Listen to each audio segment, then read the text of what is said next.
The wind howled against the ranch house like a living thing. It wasn't the kind of sound a man got used to, even after years alone on the plains. Tonight it sounded almost cruel, low, unending, filled with the bite of winter and loss. Inside, the widowed rancher sat beside the cradle he had made himself, rough pine boards smoothed by calloused hands. His newborn daughter stirred weakly beneath a thin quilt. She didn't cry much anymore. That silence frightened him more than anything. He leaned over, brushing a hand along her cheek.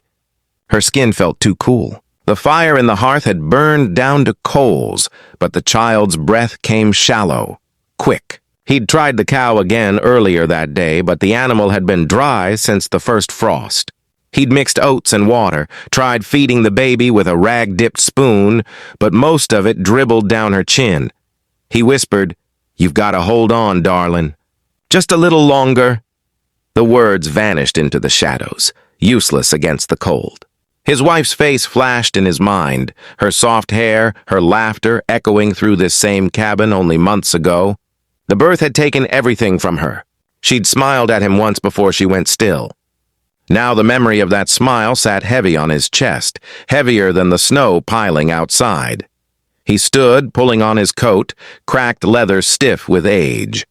His boots crunched over the plank floor. There wasn't a neighbor within 5 miles, but he'd already made the ride once yesterday to the small homestead north of his land. No one had milk to spare. Still, he couldn't just sit and watch the child fade. He opened the door, and the cold hit him hard. Sharp air full of frozen mist that cut his throat.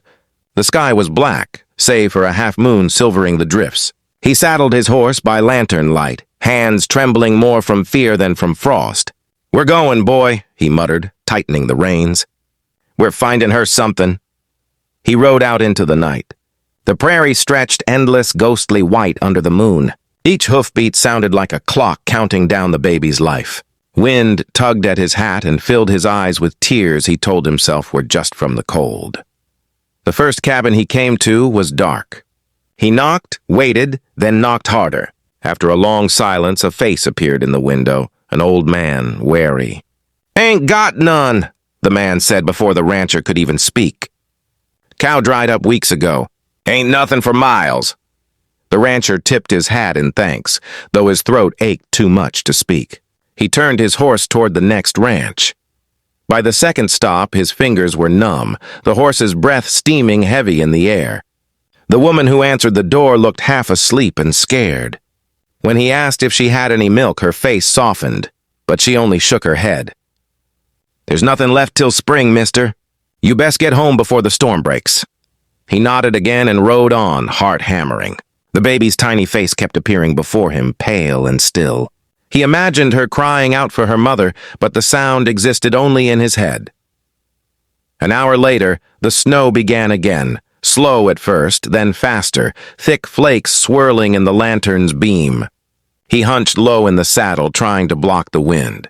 He thought about the grave on the hill behind the house, the one he'd dug himself with shaking hands. The thought of another so close beside it twisted something inside him that no amount of courage could ease. "Not her too," he whispered into the storm. "Lord, not her too." By the time he reached his cabin again, the lantern had gone out. The door hinges screamed as he pushed inside. The fire was nearly dead. He set the lantern aside and stumbled toward the cradle. The baby lay still, face faintly blue, lips parted as though dreaming. "No," he breathed. "Please, no." He gathered her up, her tiny body limp in his arms, and sat by the fire, rocking back and forth. He pressed her close against his chest, trying to warm her with what heat he had left. Tears ran down his face unchecked. "You hear me, little one? You ain't leaving me, too. You can't." He didn't know how long he sat there, minutes or hours. The only sound was the wind and the faint crackle of dying coals. He was too tired to think, too desperate to pray. Just when he thought he'd drifted somewhere between waking and surrender, there came a sound, soft, hesitant. A knock. He blinked, certain it was the wind. But then it came again. 3 slow taps on the door. He laid the baby gently back in the cradle and stood, wiping his face with his sleeve. When he opened the door, A rush of snow followed, and behind it stood a young woman wrapped in a blanket, her hair tangled from the wind. He recognized her, neighbor's daughter from the South Ridge, maybe 19, 20 at most. Her cheeks were red from cold, her eyes wide with worry. She clutched a small bundle under her arm. "Mr. Lane," she said, voice trembling, "I saw your light. I heard about your wife. I didn't know what else to do, but—" She hesitated, glancing past him toward the cradle. He stepped aside to let her in, too tired to ask questions. The cold poured through the open door before he shut it again. She moved quickly to the fire, kneeling to stir the coals, feeding them bits of dry wood until the flames grew. "You been out long?" he asked hoarsely. "Not far," she said softly. "Couldn't sleep." "Something told me to come." He didn't answer.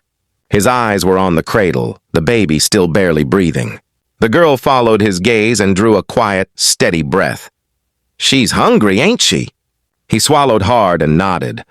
"Ain't had nothing since morning." For a moment, the storm outside was the only sound. Then the girl said, barely above a whisper, "Let me help." The girl's hands trembled as she set her blanket aside, but her eyes stayed steady on the man standing before her. The storm outside battered the cabin walls like it meant to come inside, but the silence between them was deeper than the wind. The baby stirred weakly in the cradle, a faint sound that was more breath than cry. It pulled them both back to what mattered. "Please," the girl whispered, her voice rough with nerves but firm underneath. "Let me hold her." He hesitated, as if she had asked for his very soul. His arms folded tight across his chest, the lines in his face deepening.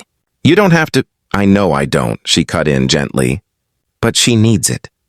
There was no argument left in him. Slowly, he reached into the cradle and lifted the child, who whimpered once before falling quiet again. He placed the tiny bundle into the girl's arms.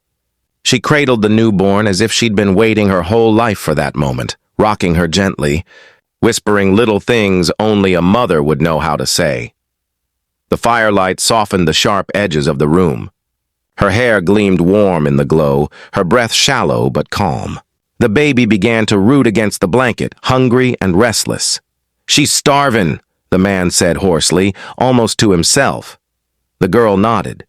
"I know." Her voice wavered, but her hands didn't. "It's all right. I can help." He looked away, staring into the flames. Every bit of pride in him fought to stop her, to tell her it wasn't right, that it wasn't her place. But then the baby let out the faintest cry, and that sound shattered whatever wall he had left.